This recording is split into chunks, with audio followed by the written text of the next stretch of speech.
आज ही Doubtnut app download करें। Doubtnut पर होगा अब आपके सभी मैथ्स, केमिस्ट्री, फिजिक्स और बायोलॉजी डाउट्स का सफाया। बस अपने क्वेश्चन की फोटो खींचो, उसे क्रॉप करो और तुरंत वीडियो सोल्यूशन पाओ। Download now. यहाँ पर हमसे पूछा गया है कि एसेक्सुअल या सेक्सुअल रिप्रोडक्शन करने वाले ऑर्गेनिज्म किस तरह से कई जनरेशन्स तक अपना क्रोमोसोम नंबर कांस्टेंट रखते हैं।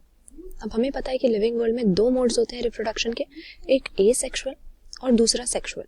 इसमें से जो एसेक्सुअल मोड है इसमें हम देखेंगे कि दो अलग अलग पेरेंट्स होने के बजाय एक सिंगल इंडिविजुअल ऑफस्प्रिंग प्रोड्यूस करने में इन्वॉल्व होता है।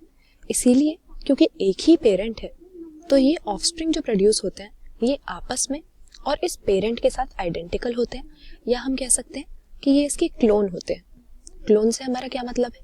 ऐसे ऑर्गेनिज्म जो कि मॉर्फोलॉजिकली यानी अपनी बॉडी फॉर्म में और इसके अलावा जेनेटिकली बिल्कुल एक से हो, आइडेंटिकल हो।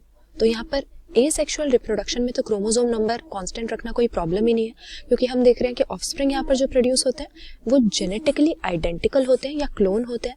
तो यानी सेम क्रोमोसोम नंबर, बिल्कुल सेम न्यूक्लियस उनके पास होगा अगर वो जेनेटिकली एक से हैं।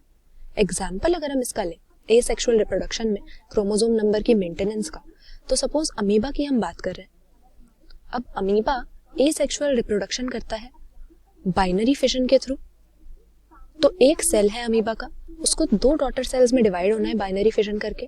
तो सबसे पहले तो अपने न्यूक्लियस की वो दो कॉपी बना लेगा, न्यूक्लियस को दो हिस्सों में बांट देगा।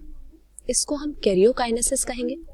और इसके बाद क्योंकि अकेले न्यूक्लियस की दो कॉपी बनाने का तो कोई फायदा नहीं है, क्योंकि सेल के बिना न्यूक्लियस अकेला कुछ नहीं कर सकता, तो वो अपने सेल की भी डिवीजन कर देता है जिसको हम साइटोकाइनेसिस कहते हैं। तो यानी न्यूक्लियस के दो पार्ट कर दिए, डिवाइड कर दिया कैरियोकाइनेसिस से, और फिर सेल के भी दो हिस्से कर दिए साइटोकाइनेसिस नाम की प्रोसेस से, जिससे दो डॉटर सेल्स उसके बन जाते हैं।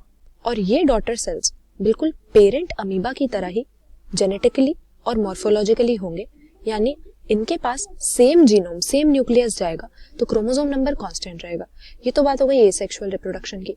सेक्सुअल रिप्रोडक्शन में हम देखते हैं कि जो मेन इवेंट होता है सेक्सुअल रिप्रोडक्शन के मोड का, वो होती है फर्टिलाइजेशन नाम की एक प्रोसेस।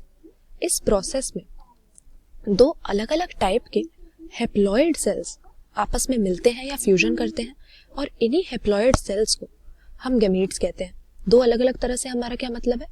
एक मेल और एक फीमेल गैमीट आपस में मिलते हैं, तो ये दोनों हेप्लॉइड सेल हैं।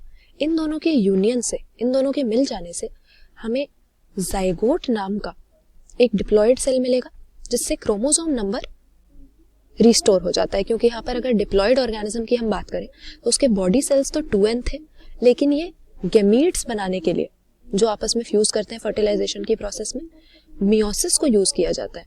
मियोसिस, जिसको हम रिडक्शनल डिवीजन भी कहते हैं, उससे होता क्या है कि जो डिप्लॉइड सेल्स थे उससे हेप्लॉइड गैमीट्स बन गए। क्योंकि हमें पता है कि मियोसिस करने से जो क्रोमोसोम नंबर होता है वो हाफ हो जाता है।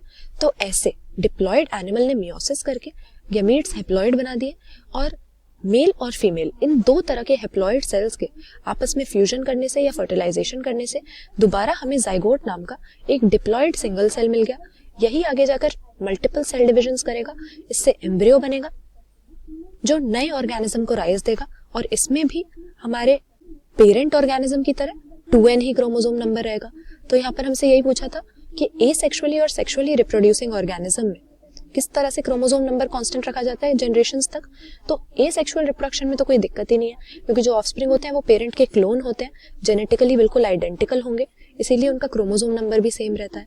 एग्जाम्पल अगर ले लें हम अमीबा के बाइनरी फिजन का।